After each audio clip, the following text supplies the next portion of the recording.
Hello students, good morning. તો વિદ્યાર્થી મિત્રો, આપણે જે ધોરણ 12ની અંદર ચેપ્ટર નંબર 2 સપુષ્પી વનસ્પતિમાં લિંગી પ્રજનનનો અભ્યાસ કરતા હતા.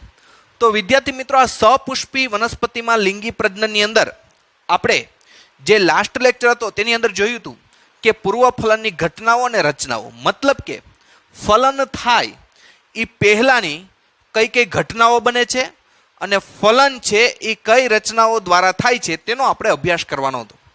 તો એની અંદર વિદ્યાર્થી મિત્રો આપણે જોયું હતું કે જે લાક્ષણિક પુષ્પ છે, તો લાક્ષણિક પુષ્પ કેને કીધું હતું કે જેમાં ચારેય ચક્રો હોય: વજ્રચક્ર, દલચક્ર, પુકેસર ચક્ર અને સ્ત્રીકેસર ચક્ર. તો આ ચારે ચાર ચક્રો જે પુષ્પની અંદર આવેલા હોય તે લાક્ષણિક પુષ્પ કહેવાય. અને એમાં પણ જે નર પ્રજનન અંગ તરીકે પ્રતિનિધિત્વ કોણ કરે છે તો કે પુકેસર, અને માદા પ્રજનન અંગનું પ્રતિનિધિત્વ કોણ કરે છે? સ્ત્રીકેસર.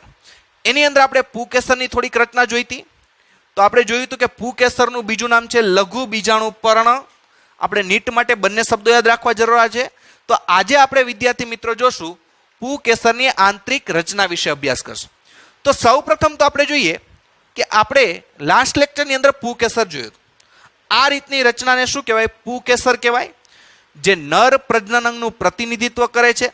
અને આ પુકેસરનું બીજું નામ છે લઘુ બીજાણુ પર્ણ. પુકેસરની અંદર બે ભાગો હતા: પુકેસર તંતુ અને આ ઉપરનો ભાગ પરાગાશય. તો આપણે આ ભાગને થોડોક ઝૂમ કરીને મોટી રચના જોઈએ. તો મોટી રચના જોતા આપણે ખ્યાલ આવે કે દરેક આવૃત બીજધારી વનસ્પતિમાં જે પરાગાશય છે, પુષ્પની અંદર જે પરાગાશય, પુકેસરની અંદર શું હોય? પરાગાશય. એ પરાગાશય છે દ્વિખંડી છે. દ્વિખંડી એટલે બે ખંડ. તમે જોઈ શકો છો અહીંથી આ જે ખાંચ છે એ ખાંચથી જોતા તમને ખબર પડશે કે આ જે પરાગાશય છે કેવું છે? દ્વિખંડી છે. આટલો ભાગ અહીંયા પણ આપણે જોઈએ, આ પણ આપણે એનો પરાગાશયનો જ ભાગ દોરેલો છે. તો એની અંદર પણ તમે જોઈ શકો છો, અહીંથી જોતા તમને ખ્યાલ આવે કે જે આ પરાગાશય છે કેટલા ખંડી છે? દ્વિખંડી. એક આ બાજુનો ખંડ અને એક આ બાજુનો ખંડ. તો પહેલી વસ્તુ આપણે લખી વિદ્યાર્થી મિત્રો કે આવૃત બીજધારી વનસ્પતિમાં આપણે જોઈએ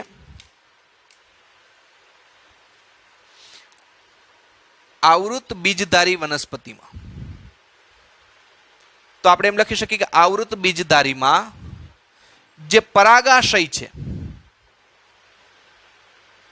પરાગાશય તે દ્વિકોટરીય અથવા દ્વિખંડીય રચના હોય છે. આપણે લખીએ અહીંયા તે કેવી રચના છે? દ્વિખંડીય રચના છે.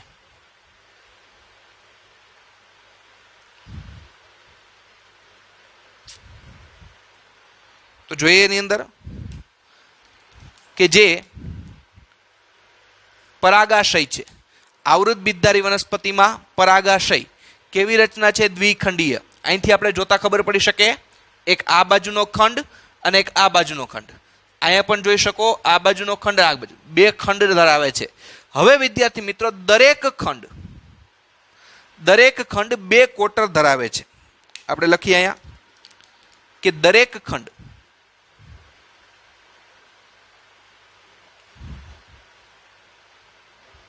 બે કોટર ધરાવે છે.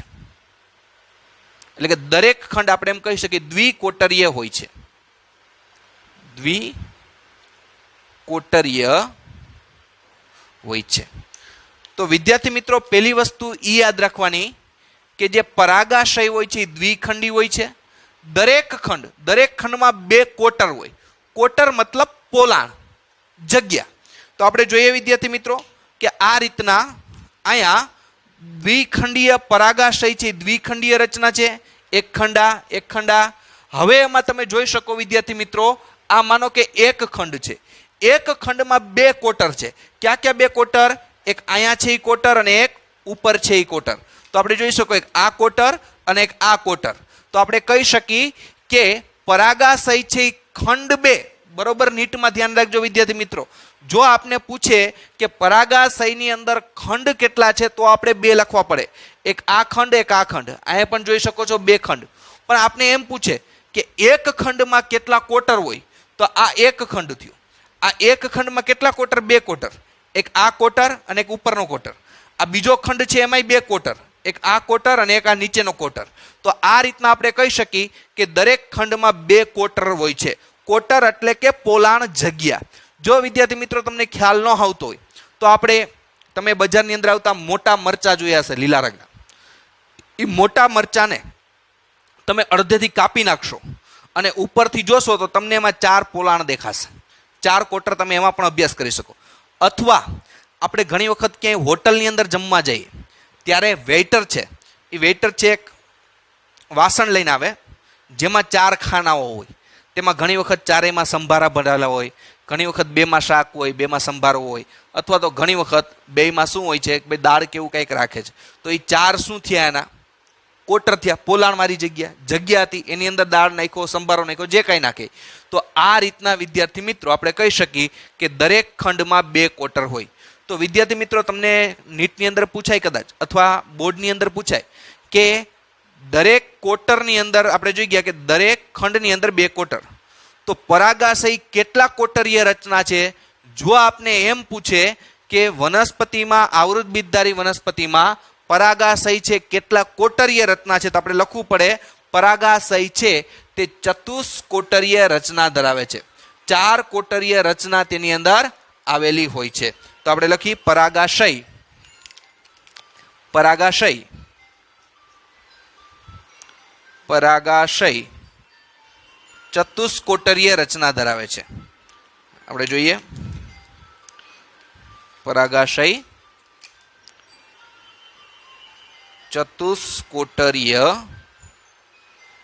રચના ધરાવે છે. ખાસ યાદ રાખવાનું વિદ્યાર્થી મિત્રો, તો આપણે પૂછે કે પરાગાશય છે કેટલા કોટરીય રચના છે, તો કે ચતુષ્કોટરીય રચના છે.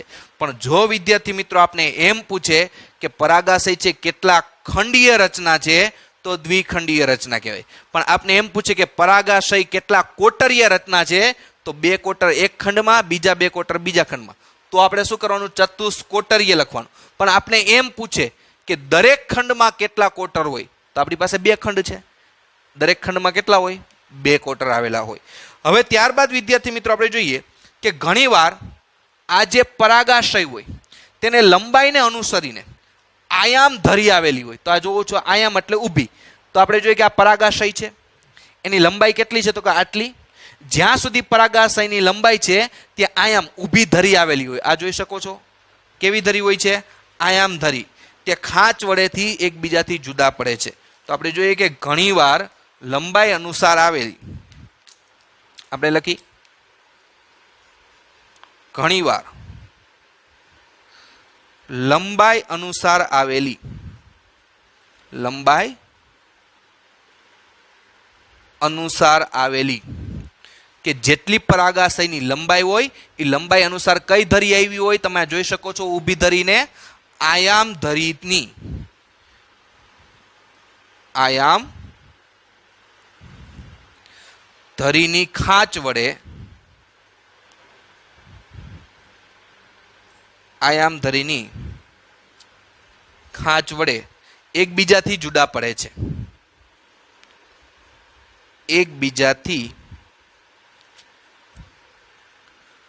જુદા પડે છે. ખાસ યાદ રાખવાનું છે વિદ્યાર્થી મિત્રો કે પરાગાશયમાં ઘણીવાર આયામ ધરીએ. તો આપણે જોઈએ અહીંયા કે લંબાઈ અનુસાર, તો આ પરાગાશયની લંબાઈ છે. આ લંબાઈ અનુસાર શું આવેલી હોય? આયામ ધરી. આયામ ધરી એટલે ઊભી ધરી. તમે જોઈ શકો આને કેવી ધરી કહેવાય? આયામ ધરી. અહીંયા પણ જોઈ શકો છો આ ધરી કેવી કહેવાય? આયામ ધરી. આયામ ધરીથી ખાંચ પડે તો આ શું પડી કહેવાય? ખાંચ. અને આ ખાંચથી શું પડે છે કે બંને ખંડ એકબીજાથી જુદા પડે છે. એટલા માટે વિદ્યાર્થી મિત્રો કે ઘણીવાર જે પરાગાશયની લંબાઈ હોય એ લંબાઈ અનુસાર કેવી ધરી? આયામ ધરી. અહીં કેવી ધરી થાય? આયામ ધરી. આપણે જોઈએ આયામ ધરી. આયામ ખાંચ હોય, આ ખાંચ વડે બંને ખંડ છે એકબીજાથી છૂટા પડતા જોઈ શકાય છે. હવે ત્યારબાદ વિદ્યાર્થી મિત્રો આપણે જો પરાગાશયનો અનુપ્રસ્થ છેદ લઈએ. અનુપ્રસ્થ એટલે કેવો છેદ? આડો છેદ. તો તમે જુઓ આ જે પરાગાશય છે એને શું કર્યું છે? વચ્ચેથી આડું કાપી નાખ્યું છે. એટલે કહેવામાં આવે કે જ્યારે આપણે પરાગાશયનો અનુપ્રસ્થ છેદ લઈએ તો તેમાં દ્વિખંડીય રચના સ્પષ્ટ જોઈ શકાય. જોઈ શકો છો દ્વિખંડીય રચના. તો આપણે લખી કે પરાગાશયમાં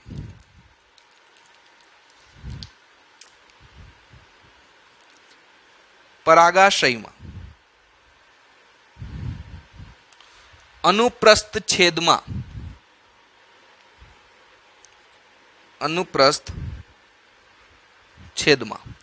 પરાગાશયની એટલે કે તેની દ્વિખંડીય રચના સ્પષ્ટ જોઈ શકાય. તેની દ્વિખંડીય રચના સ્પષ્ટ જોઈ શકાય. ખાસ યાદ રાખજો વિદ્યાર્થી મિત્રો કે જ્યારે તમે પરાગાશયનો કેવો છેદ લેવામાં આવે તો કે અનુપ્રસ્થ છેદ. અનુપ્રસ્થ છેદ એટલે કેવો છેદ? આડો છેદ. યાદ રાખવાનું, આયામ એટલે ઊભું અને અનુપ્રસ્થ એટલે આડું. તો તમે એનો અનુપ્રસ્થ છેદ લ્યો, અડધેથી કાપી નાખશો તો તમને એ પરાગાશય છે આ આપણો અનુપ્રસ્થ છેદ જ છે. આપણે છેદ લીધું, કેવો લીધો છે? અનુપ્રસ્થ છેદ. ત્યારે તેમને જે પરાગાશય છે કેવું દેખાશે તો કે અનુપ્રસ્થ છેદમાં તે કેવી રચના જોવા મળે છે? દ્વિખંડીય રચના તમને સ્પષ્ટ જોવા મળે છે. તો ત્યારબાદ વિદ્યાર્થી મિત્રો આપણે કહી શકીએ કે પરાગાશયના તમે જોઈ શકો છો ચારે બાજુ ધરાવતી ખૂણા ધરાવતી રચનાઓ હોય છે, એટલે તેને ચતુષ્કોણીય રચના કહેવાય. તો જો આ પરાગાશય છે, અનુપ્રસ્થ છેદમાં કેવી દેખાય છે? દ્વિખંડીય રચના દેખાય. હવે તમે ચારે બાજુ ખૂણાઓ જોવો છો, આ એક ખૂણો, બીજો ખૂણો, ત્રીજો ખૂણો, ચોથો ખૂણો, એટલે કેવી રચના કહેવાય? ચતુષ્કોણીય રચના કહેવાય. તો ચારે બાજુ ધરાવતી ચતુષ્કોણીય રચના છે. આપણે જોઈએ કે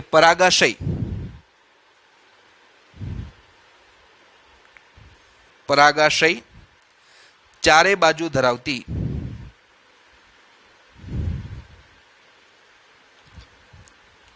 ચતુષ્કોણીય રચના છે. આપણે જોઈએ ચતુષ્કોણીય રચના છે. તો વિદ્યાર્થી મિત્રો જે પરાગાશય છે એ ચારેય બાજુ ધરાવતી કેવી રચના છે? ચતુષ્કોણીય રચના પણ કહેવાય. ચતુષ્કોણ એટલે કારણ કે ચાર ખૂણાઓ આવેલા હોય છે. તો હવે આપણે જોઈએ કે જેના ખૂણે ચાર લઘુ બીજાણુ ધાની આવેલી હોય છે. આપણે જોઈએ આ ખૂણે શું આવેલી હોય? ચાર લઘુ બીજાણુ ધાની. કઈ રીતે? તો આપણે જોઈએ આ રીતના.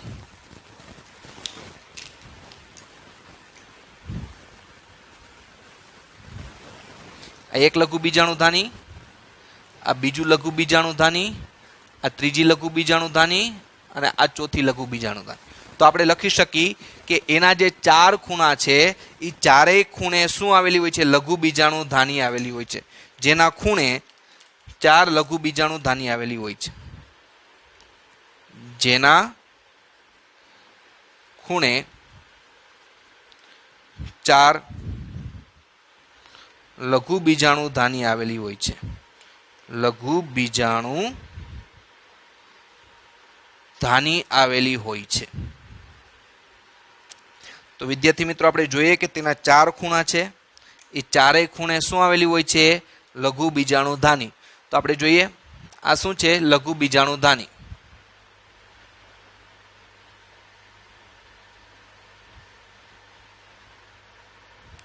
વિદ્યાર્થી મિત્રો ખાસ જોઈએ કે ચારેય ખૂણે છે શું આવેલી છે? લઘુ બીજાણુ ધાની. આ બાજુ લખી નાખી.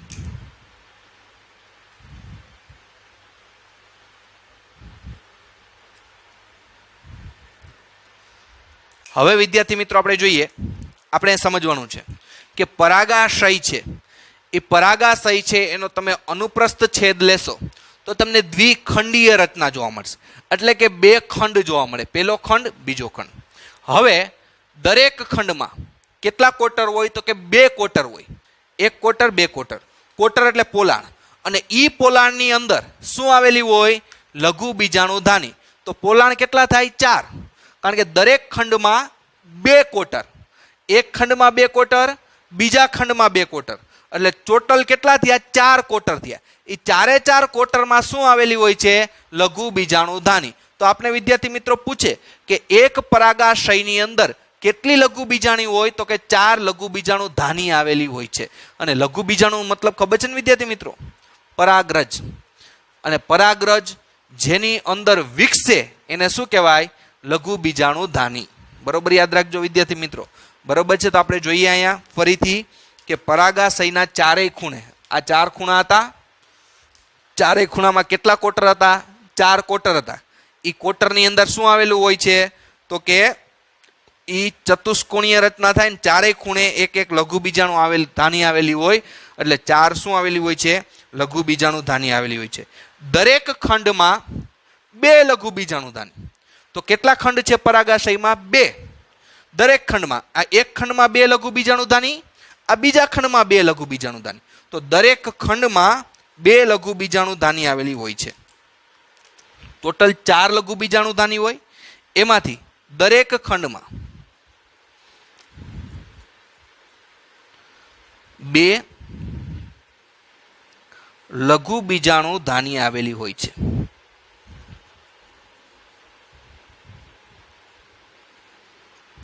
યાદ રાખવાનું છે કે દરેક ખંડમાં 2 લઘુ બીજાણુ ધાની આવેલી હોય છે. એટલે ટોટલ કેટલી થાય વિદ્યાર્થી મિત્રો? 4 લઘુ બીજાણુ ધાની આવેલી હોય છે. કારણ કે એક ખંડમાં 2 લઘુ બીજાણુ ધાની, તો 2 ખંડમાં 4 લઘુ બીજાણુ ધાની હોય છે. હવે આપણે જોઈએ કે દરેક ખંડમાં 2 લઘુ બીજાણુ ધાની હોય અને લઘુ બીજાણુ ધાની એ આગળ વિકસે છે.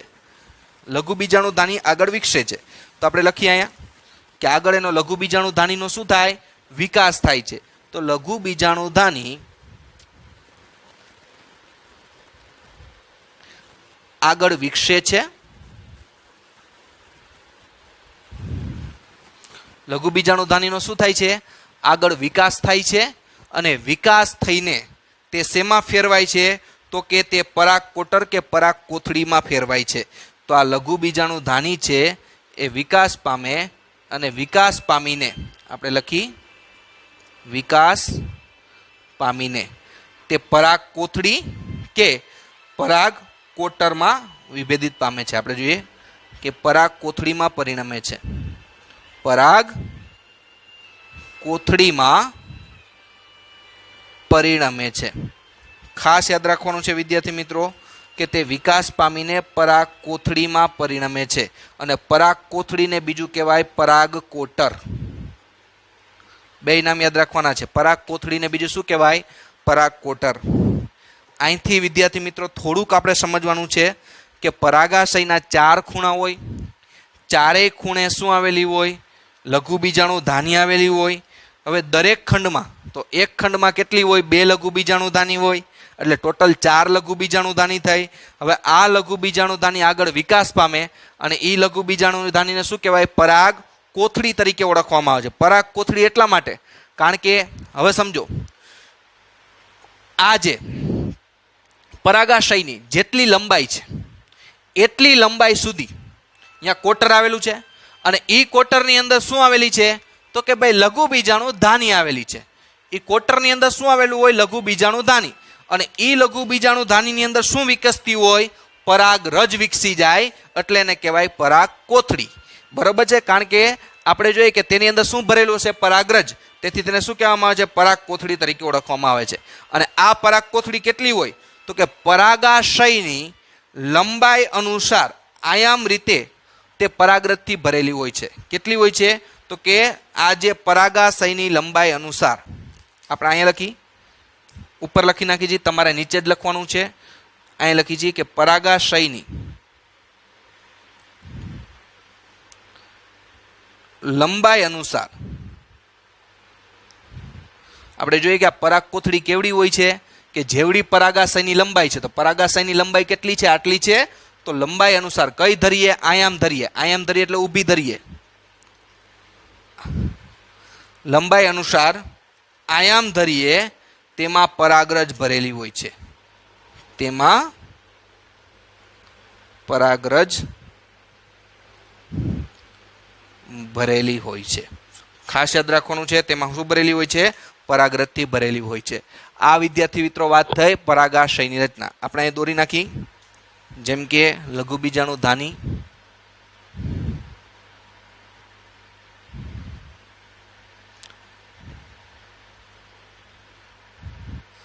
આમાં શું ભરેલી હોય? પરાગરજ. બરાબર છે.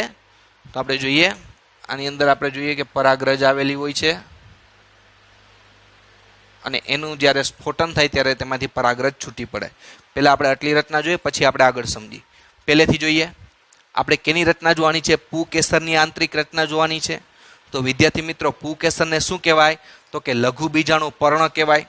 પુકેસરમાં કેટલા ભાગ? પુકેસર, તંતુ અને પરાગાશય. તો આપણે પરાગાશય વિશે ચર્ચા કરી. તો આવૃત બીજધારી વનસ્પતિમાં પરાગાશય છે કેટલા ખંડીય રચના હોય? દ્વિખંડીય. પહેલો ખંડ અને બીજો ખંડ જોઈ શકો છો. કેટલા ખંડીય રચના છે? દ્વિખંડીય રચના છે. દરેક ખંડમાં કેટલા કોટર હોય? 2 કોટર. કોટર એટલે ખબર છે ને? પોલાણ. આ દરેક ખંડમાં કેટલા કોટર હશે? 2 કોટર. એટલે એક ખંડમાં 2, બીજા ખંડમાં 2 કોટર. એટલે 2 કોટરીય છે તો દરેક ખંડ દ્વિકોટરીય. તો ટોટલ પરાગાશયમાં કેટલા કોટર થયા? તો કે દરેક ખંડમાં 2. તો આપણી પાસે ખંડ 2 છે એટલે 4 કોટર. તો કે પરાગાશય છે એ કેવી છે? ચતુષ્કોટરીય રચના છે. તો વિદ્યાર્થી મિત્રો, MCQ પૂછાય ત્યાં ભૂલ નહીં ખાવાની. આપને એમ પૂછે કે પરાગાશય છે કેટલા ખંડીય રચના છે? તો કે દ્વિખંડીય રચના છે. પણ આપને એમ પૂછે કે પરાગાશય છે કેટલા કોટરીય રચના છે? તો 4 કોટર લખવાના. પોલાણ 4 હોય. પણ આપણે એમ પૂછે કે દરેક ખંડમાં કેટલા કોટર? તો કે 2 કોટર હોય. હવે વિદ્યાર્થી મિત્રો, આપણે જોઈએ કે ઘણીવાર તેની લંબાઈને અનુસાર આપણે જોઈએ લંબાઈને અનુસાર આવેલી આયામધરીની ખાંચ વડે એકબીજાથી ખંડો જુદા પડે. તો ઘણીવાર પરાગાશયની લંબાઈ આટલી છે, તેની લંબાઈ અનુસાર આટલી લંબાઈ અનુસાર આયામ ધરીએ એટલે ઊભી ધરીએ ખાંચથી આ બંને જુદા પડે છે. તો આપણે જોઈએ કે આ ખાંચ છે, આ ખાંચથી બંને કેવા પડે છે? ખંડ જુદા પડે છે. તો એનો મતલબ એમ કે પરાગાશયને તમે અનુપ્રસ્થ છેદમાં જુઓ. અનુપ્રસ્થ એટલે આડો છેદ, વચ્ચેથી કાપી નાખો તો અનુપ્રસ્થ છેદમાં જોતા કેવી રચના જોવા મળે? દ્વિખંડીય રચના જોવા મળે. તો પરાગાશયની ચારે બાજુ ખૂણા હોય એટલે ચતુષ્કોણીય રચના કહેવાય. કેવી? ચતુષ્કોણ. 4 ખૂણા, એક ખૂણો, બીજો, ત્રીજો અને ચોથો. તો અહીં ખાસ ધ્યાન રાખવાનું. આપને એમ પૂછે કે પરાગાશય કેટલા ખંડીય રચના? તો દ્વિખંડીય. પરાગાશય કેટલા કોટરીય રચના? તો કે ચતુષ્કોટરીય. પરાગાશય કેટલા કોણીય રચના? તો કે ચતુષ્કોણીય રચના. પણ આપને એમ પૂછે કે પરાગાશયમાં દરેક ખંડમાં કેટલા કોટર હોય? તો 2 કોટર. તો ચતુષ્કોણીય હોય, ચારેય ખૂણે શું આવેલી હોય? તો કે લઘુ બીજાણુધાની. તો આપણે જોઈએ ચારેય ખૂણા ઉપર શું આવેલી છે? લઘુ બીજાણુધાની. તો એક પરાગાશયમાં કેટલી લઘુ બીજાણુધાની હોય? તો કે 4 લઘુ બીજાણુધાની હોય. તો દરેક ખંડમાં કેટલી થાય? 2. 2 આ બાજુ, 2 આ બાજુ. દરેક ખંડમાં 2 લઘુ બીજાણુધાની થાય. ત્યારબાદ જોઈએ કે આ લઘુ બીજાણુધાની આગળ વિકાસ પામે અને વિકાસ પામીને કેમાં ફેરવાય? તો કે પરાગકોથળીમાં. પરાગકોથળી એટલે કે એ જે લઘુ બીજાણુધાની છે એની અંદર પરાગરજ ભરાઈ જશે એટલે એને પરાગકોથળી કહેવાય. પરાગકોથળીની અંદર શું હોય? તો કે પરાગરજ ભરેલી હોય. તો લંબાઈને અનુસાર આયામધરીય પરાગરજ હોય. તો લઘુ બીજાણુધાની ચારેય કોટરમાં, પાછળની બાજુ આપણે ન દેખાય એટલે ચારેય કોટરમાં અહીંયા સુધી લંબાયેલી હોય. તો જ્યાં સુધી લંબાયેલી હોય ત્યાં સુધી લઘુ બીજાણુધાનીની અંદર શું ભરેલી હોય? પરાગરજ ભરેલી હોય છે. તો આપણે જોઈએ વિદ્યાર્થી મિત્રો, આ ઉપરાંત કે જ્યાં પરાગાશય હોય એમાં અહીંયા તમે જોઈ શકો છો સ્ફોટન રેખા હોય. સ્ફોટન રેખા અહીંયા આપેલ દોરેલી છે. સ્ફોટન રેખા દેખાય છે બ્લુ કલરની? આપણે દોરી નાખી, ન દેખાતી હોય તો આ જે છે કઈ રેખા છે? સ્ફોટન રેખા છે. અને આ સ્ફોટન રેખાથી શું કરે? તો કે સ્ફોટન એટલે ફાટવું, કે પરાગાશય છે ફાટે એટલે એને કેવું કહેવાય? સ્ફોટન રેખા. કે આ રેખાની મદદથી દેખાય છે તમને અહીંયા બ્લુ કલરથી દોરેલી છે, આપણે જાંબલી કલરથી, કે તે સ્ફોટન રેખા કહેવાય. અને સ્ફોટન રેખાથી શું થાય? પરાગાશય ફાટે. અને ફાટે એટલે એમાંથી શું મુક્ત થાય? લઘુ બીજાણુધાનીઓમાંથી આ રીતના પરાગરજ બહાર મુક્ત થાય. આપણે લખી નાખી, આ શું છે? લઘુ બીજાણુધાની. અને આ મુક્ત થયું શું છે? પરાગરજ. બરાબર છે? જે મુક્ત છે એને શું કહેવાય? પરાગરજ. તો આ રીતના આપને પૂછે કે જ્યારે પરાગાશયનું સ્ફોટન થાય, સ્ફોટન કઈ રેખાની મદદ થાય? તો કે સ્ફોટન રેખાથી.